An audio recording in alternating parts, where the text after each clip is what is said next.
দীর্ঘবিরতির পর ফের বাংলাদেশের জন্য খুলছে মালয়েশিয়ার শ্রমবাজার। তবে আনুষ্ঠানিক কার্যক্রম শুরু না হওয়া পর্যন্ত পাসপোর্ট ও অর্থ লেনদেন থেকে বিরত থাকতে নির্দেশনা দিয়েছে ঢাকা। এদিকে কর্মী নিয়োগ ও ব্যবস্থাপনা আরও সমন্বিত, কার্যকর ও সুশাসন ভিত্তিক করতে নতুন দিক নির্দেশনা নির্ধারণ করেছে কুয়ালালামপুর।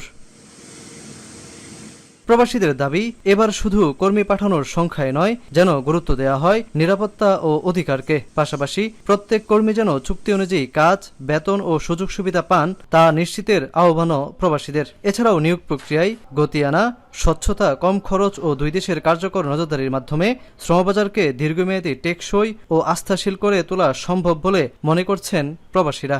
যখনই কলিং শুরু হয় তখনই বড় ধরনের একটা সিন্ডিকেট তৈরি হয়।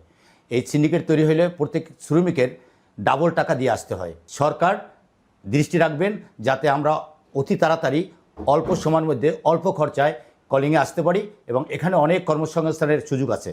এর আগে মালয়েশিয়ায় কর্মী পাঠানোর সময় অনিয়ম, অতিরিক্ত ব্যয় নিয়ে দেশ বিদেশে ব্যাপক সমালোচনা হয়। অভিযোগ রয়েছে, লাখ লাখ টাকা খরচ করেও প্রতিশ্রুত চাকরি পাননি অনেকে। কেউ কেউ মাসের পর মাস কর্মহীন থেকেছেন। শ্রম অভিবাসন ব্যবস্থার এমন দুর্বলতা নিয়ে জাতিসংঘ সহ বিভিন্ন সংস্থা বহুবার উদ্বেগও জানিয়েছে। তবে এসব চ্যালেঞ্জ মোকাবেলা করা সম্ভব বলে মনে করেন প্রবাসীরা।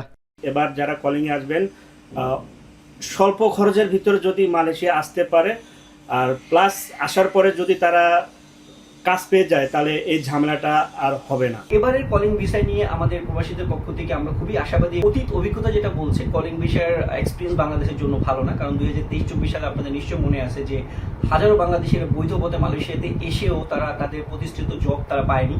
অতীতের অভিজ্ঞতা থেকে শিক্ষা নিয়ে স্বচ্ছ ও জবাবদিহিমূলক অভিবাসন ব্যবস্থার বাস্তবায়নের বিকল্প দেখছেন না বিশ্লেষকরা। শাহরিয়ার তারেক, এখন মালয়েশিয়া।